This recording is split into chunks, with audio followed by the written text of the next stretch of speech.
आइए जानते हैं झारखंड की 25 फटाफट बड़ी खबरों को केवल 5 मिनट में। उससे पहले वीडियो को लाइक करके चैनल को सब्सक्राइब जरूर कर दें।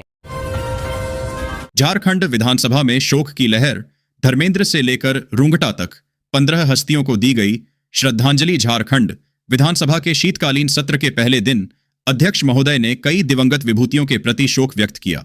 सदन ने फिल्म, राजनीति, उद्योग, विज्ञान और समाज से जुड़े दिग्गजों को श्रद्धांजलि दी, जिनमें धर्मेंद्र, सत्यपाल मलिक, गोपीचंद हिंदुजा और रामचंद्र रुंगटा शामिल थे। सदन ने सीआरपीएफ जवानों और प्राकृतिक आपदाओं में जान गंवाने वाले लोगों को भी नमन किया और दिवंगत आत्माओं की शांति के लिए प्रार्थना की। उसके बाद कार्यवाही स्थगित कर दी गई। मंत्री नहीं सुनते हमारी बातें। झारखंड में सियासी अटकलों के बीच कांग्रेस विधायकों ने मंत्रियों को सुनाई खरी खोटी। झारखंड कांग्रेस विधायक दल की बैठक में विधायकों ने मंत्रियों को जमकर खरी खोटी सुनाई। विधायकों ने शिकायत की कि मंत्री उनकी बात नहीं सुनते, जिससे कार्यकर्ताओं में नाराजगी है। प्रदेश कांग्रेस प्रभारी ने मंत्रियों को विधायकों की समस्याओं पर ध्यान देने का निर्देश दिया। बैठक में जनहित के मुद्दों और पिछड़े वर्ग के छात्रों की छात्रवृत्ति पर भी चर्चा हुई। 100 करोड़ के ब्याज की मांग वाली आरपीसीएल की याचिका खारिज। बकाया राशि पर मांगा था ब्याज। झारखंड ऊर्जा संचरण निगम लिमिटेड JUSNL ने Ramgarh Patratu corporation limited RPCL द्वारा बकाया राशि पर मांगे गए 100 करोड़ रुपए के ब्याज की याचिका को खारिज कर दिया है। JUSNL का कहना है कि RPCL की ब्याज की मांग उचित नहीं है और इसे स्वीकार नहीं किया जा सकता। दोनों बिजली कंपनियों के बीच यह विवाद जारी है। हेमंत के नेतृत्व में तेजी से बढ़ेगा झारखंड, विधानसभा अध्यक्ष ने कहा। सदन जनाकांक्षाओं का केंद्र। विधानसभा अध्यक्ष रविंद्रनाथ महतो ने कहा कि सदन जनता की आकांक्षाओं का केंद्र है। उन्होंने विश्वास जताया कि मुख्यमंत्री हेमंत सोरेन के नेतृत्व में झारखंड तेजी से विकास करेगा। उन्होंने सदस्यों से जन आकांक्षाओं एक को रेखांकित करने का आग्रह किया और सदन को लोकतंत्र का पवित्र मंदिर बताया। उन्होंने झारखंड के 25 वर्ष पूरे होने पर आत्ममंथन और विकास की चुनौतियों का उल्लेख किया। सत्तापक्ष की ठोस रणनीति। विधानसभा सत्र से पहले सीएम हेमंत सोरेन ने मंत्रियों को दिए निर्देश। झारखंड विधानसभा के शीतकालीन सत्र से पहले मुख्यमंत्री हेमंत सोरेन ने मंत्रियों को सदन में हर सवाल का सटीक जवाब देने का निर्देश दिया। बैठक में सरकार की नीतियों और उपलब्धियों को प्रभावी ढंग से रखने पर जोर दिया गया। गठबंधन सरकार एकजुटता के साथ सदन में उतरेगी और विपक्ष के सवालों का जवाब देगी। वित्त मंत्री राधाकृष्ण किशोर ने असीमित न्यूनतम दर पर टेंडर देने में उठाए गंभीर सवाल, मुख्य सचिव को लिखा पत्र। झारखंड के वित्त मंत्री राधाकृष्ण किशोर ने मुख्य सचिव को पत्र लिखकर राज्य सरकार की योजनाओं के लिए प्रकाशित निविदाओं में संवेदकों द्वारा असीमित न्यूनतम दर पर निविदा हासिल करने पर गंभीर चिंता व्यक्त की है। उन्होंने कहा कि इससे विकास कार्यों की गुणवत्ता प्रभावित हो रही है। उन्होंने पुरानी व्यवस्था को पुनर्जीवित करने का आग्रह किया है, जिसमें अधिसूचित दर से अधिकतम 10% तक ही न्यूनतम दर स्वीकार की जाए। कांग्रेस ने बूथ स्तर पर संगठन मजबूत करने का खाका किया तैयार। मंडल अध्यक्षों संघ की बैठक। मेदिनीनगर में कांग्रेस ने बूथ स्तर पर संगठन को मजबूत करने के लिए बैठक की। बूथ लेवल एजेंटों को प्रशिक्षित किया गया और कार्यकर्ताओं की भागीदारी बढ़ाने पर जोर दिया गया। जिलाध्यक्ष बिमला कुमारी ने बूथ स्तर पर संगठन को सुदृढ़ करने का निर्देश दिया। इंडिगो की अभूतपूर्व अव्यवस्था पर देश भर में तीव्र आक्रोश। CAT ने यात्रियों के लिए तत्काल मुआवजे की मांग की। इंडिगो एयरलाइंस की सेवाओं में भारी अव्यवस्था के कारण यात्रियों में गुस्सा है। उड़ानों में देरी और रद्द होने से यात्रियों को परेशानी हुई। Consumer association of India CAT ने इंडिगो से प्रभावित यात्रियों को तत्काल मुआवजा देने की मांग की है। इंडिगो ने अभी तक कोई आधिकारिक बयान जारी नहीं किया है। विश्वविद्यालयों में सहायक प्राध्यापक और पॉलिटेक्निक में व्याख्याताओं की शीघ्र होगी नियुक्ति। JPSSC को भेजी रिक्तियां। झारखंड सरकार विश्वविद्यालयों और पॉलिटेक्निक संस्थानों में सहायक प्रोफेसरों और व्याख्याताओं की नियुक्ति प्रक्रिया शुरू करने जा रही है। उच्च शिक्षा विभाग ने JPSSC को रिक्तियां भेज दी हैं। इन नियुक्तियों में आवश्यकता आधारित शिक्षकों को अनुभव के आधार पर वेटेज मिलेगा। यह निर्णय विधानसभा में सरकार द्वारा दिए गए आश्वासन के बाद लिया गया है। जमशेदपुर बाईपास परियोजना के लिए DPR तैयार हो रही है और कुछ एलिवेटेड कॉरिडोर परियोजनाओं पर भी काम चल रहा है। भाजपा के राष्ट्रीय अध्यक्ष के झारखंड दौरे के क्या मायने? सियासी या सिर्फ देवघर कार्यालय उद्घाटन? भाजपा के राष्ट्रीय अध्यक्ष JP नड्डा का झारखंड दौरा राजनीतिक चर्चाओं का विषय बना हुआ है। देवघर में भाजपा कार्यालय का उद्घाटन और कार्यकर्ताओं से मुलाकात के कई मायने निकाले जा रहे हैं, जबकि भाजपा इसे सामान्य कार्यक्रम बता रही है। 4 कमरे को लेकर DMC और धनबाद जिला परिषद में बढ़ा टकराव।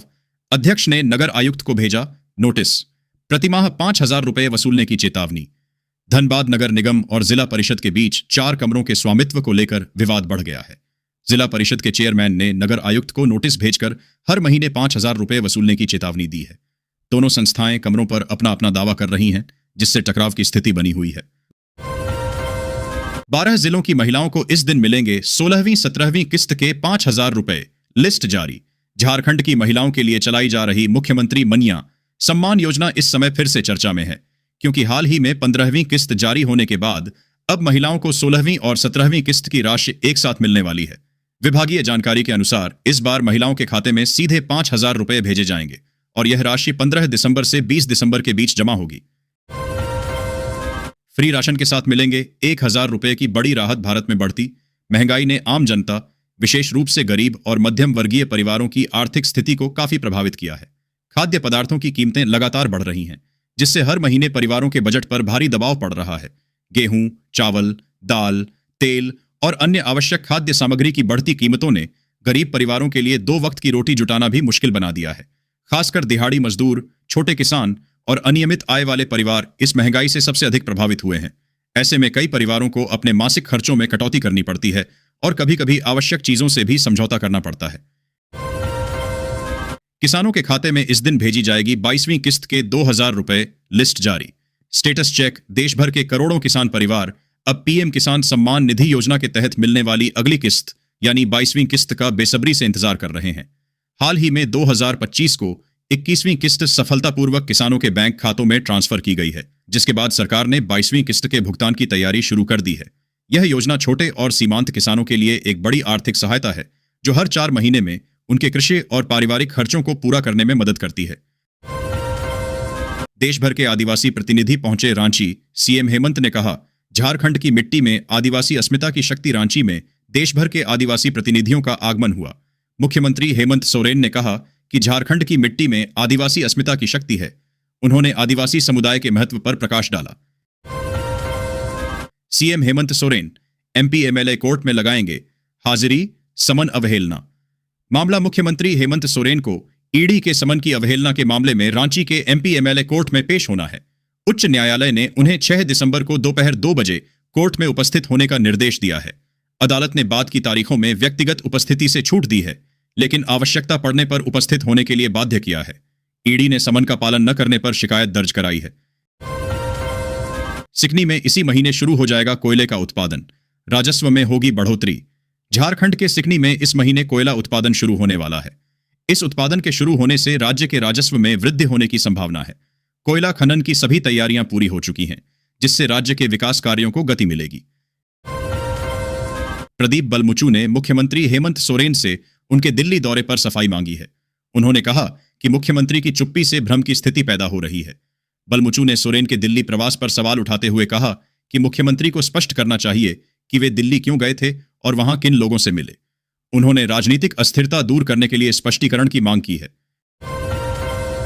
टाटा मोटर्स डीलरशिप से 12.47 लाख चोरी का खुलासा। एसआईटी ने 8.91 लाख नकद के साथ आरोपी को दबोचा। टाटा मोटर्स डीलरशिप से 12.47 लाख रुपए की चोरी का खुलासा हुआ है। एसआईटी ने तत्परता दिखाते हुए आरोपी को 8.91 लाख रुपए नकद के साथ गिरफ्तार कर लिया है। पुलिस अब इस मामले की गहन जांच कर रही है और यह पता लगाने की कोशिश कर रही है कि क्या इस चोरी में कोई और भी शामिल था। 3 दिन से गरज रहा बुलडोजर। योगी राज की तरह हेमंत सरकार में कार्रवाई से सकते में अतिक्रमणकारी। बोकारो में अतिक्रमणकारियों के खिलाफ हेमंत सरकार का बुलडोजर लगातार तीसरे दिन गरज रहा है। योगी आदित्यनाथ सरकार की तरह हो रही इस कार्रवाई से अतिक्रमणकारी सकते में हैं। जिला प्रशासन भारी पुलिस बल के साथ अतिक्रमण हटा रहा है, जिससे इलाके में दहशत का माहौल है। प्रशासन ने स्पष्ट किया है कि अवैध निर्माण को किसी भी कीमत पर बर्दाश्त नहीं किया जाएगा और कार्रवाई जारी रहेगी। देवघर पहुंचे। रात में झारखंड की राजनीतिक स्थिति पर करेंगे मंथन। कोर कमेटी को सौंपेंगे विशेष टास्क। भाजपा अध्यक्ष जेपी नड्डा देवघर पहुंचे हैं। वे रात में झारखंड की राजनीतिक स्थिति पर पार्टी कार्यकर्ताओं के साथ मंथन करेंगे। साथ ही वे कोर कमेटी के सदस्यों को कुछ विशेष कार्य भी सौंपेंगे, ताकि राज्य में पार्टी की गतिविधियों को और सक्रिय किया जा सके। झारखंड में जेएमएम बीजेपी अगर मिलकर बनाएंगे सरकार तो किसे फायदा और किसे नुकसान, समझें। झारखंड में सियासी बदलाव की अटकलें चल रही हैं। इस दौरान बीजेपी और जेएमएम की तरफ से ऐसा कोई संकेत नहीं मिला है, लेकिन अगर ऐसा होता है तो दोनों पार्टियों को नुकसान और फायदे दोनों होंगे। सरकार में हमारी सुनवाई नहीं, झारखंड में बदलाव की अटकलों के बीच क्यों बोले कांग्रेसी विधायक। झारखंड में सियासी समीकरणों के बदलाव की अटकलें लगाई जा रही हैं। कहा जा रहा है कि झारखंड मुक्ति मोर्चा कांग्रेस का साथ छोड़कर जल्द ही बीजेपी के साथ गठबंधन करके सरकार बनाएगी। इस दौरान कांग्रेसी विधायकों ने अपनी ही सरकार की शिकायत शुरू कर दी। ईडी दफ्तर में पेश नहीं होने को लेकर शिकायत करने वाले ईडी के असिस्टेंट डायरेक्टर देवराज झा ने अपनी शिकायत में बताया कि सोरेन को कथित जमीन घोटाले में शामिल होने के सिलसिले में एजेंसी के सामने पेश होने के लिए 10 समन जारी किए गए थे। रांची एयरपोर्ट से इंडिगो की आज 6 फ्लाइट कैंसिल। सुबह से काउंटर पर यात्रियों की लंबी कतारें। देश भर में इंडिगो एयरलाइंस के परिचालन में आई बाधा का असर झारखंड की राजधानी रांची के बिरसा मुंडा एयरपोर्ट पर भी दिखाई दे रहा है। शुक्रवार को रांची एयरपोर्ट से संचालित होने वाली इंडिगो की कुल 6 उड़ानें रद्द कर दी गई हैं। सुबह से ही इंडिगो के बुकिंग काउंटरों पर यात्रियों की लंबी कतारें देखी जा रही हैं, क्योंकि उन्हें अपनी यात्रा योजनाओं में अचानक बदलाव करना पड़ रहा है। पूर्व सीएम चंपई सोरेन के आरोप से गरमाई झारखंड की राजनीति। मंत्री ओपीडी में फर्जी डॉक्टर बन बैठे झारखंड में स्वास्थ्य मंत्री पर गंभीर आरोप लगे हैं। पूर्व मुख्यमंत्री चंपई सोरेन ने कहा है कि मंत्री का नाम एनएमसी के अधिकृत डॉक्टरों की लिस्ट में नहीं है, लेकिन रील बनाने के लिए वे सरकारी अस्पतालों के ओपीडी में डॉक्टर की भूमिका निभा रहे हैं। धनबाद सदर अस्पताल परिसर में शुरू हुआ कुपोषण उपचार केंद्र। अब बच्चों को मिलेगा हाईटेक उपचार। धनबाद सदर अस्पताल के आर्थोपेडिक रूम को पूरी तरह से मॉड्यूलर कुपोषण उपचार केंद्र एमटीसी में परिवर्तित कर दिया गया है। इस केंद्र की शुरुआत 14 हाईटेक बेड, आधुनिक उपकरणों और बच्चों के अनुकूल माहौल के साथ की गई है। रांची में चांदी में बंपर उछाल। एक दिन में 5,000 रुपए बढ़ी कीमत। सोने के भाव में भी तेजी। नोट करें ताजा रेट। रांची में आज सोने और चांदी की कीमतों में तेजी दर्ज की गई है। आज 22 कैरेट सोना प्रति 10 ग्राम 1,21,200 रुपए है और 24 कैरेट प्रति 10 ग्राम का भाव 1,27,260 रुपए है। वहीं प्रति किलो चांदी 2,01,000 रुपए के भाव से बेची जा रही है। मुख्यमंत्री आवास पर विभिन्न राज्यों के आदिवासी प्रतिनिधियों का महाजुटान। सीएम हेमंत से किया गया ये आग्रह।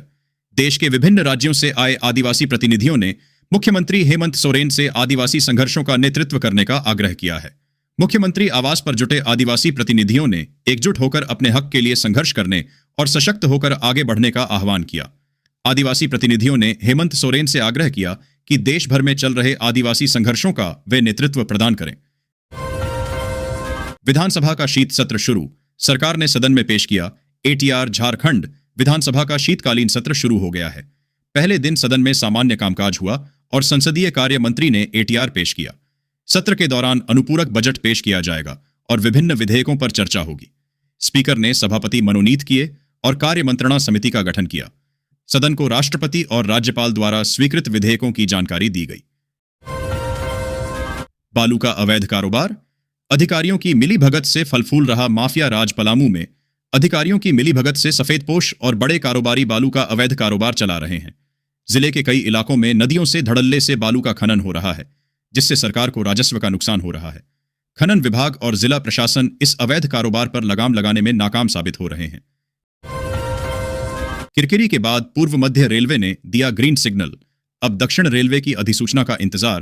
पूर्व मध्य रेलवे ने धनबाद चंद्रपुरा रेल लाइन से कोयंबटूर के लिए एक स्पेशल ट्रेन चलाने की घोषणा की है। इस निर्णय से यात्रियों को काफी सुविधा मिलेगी।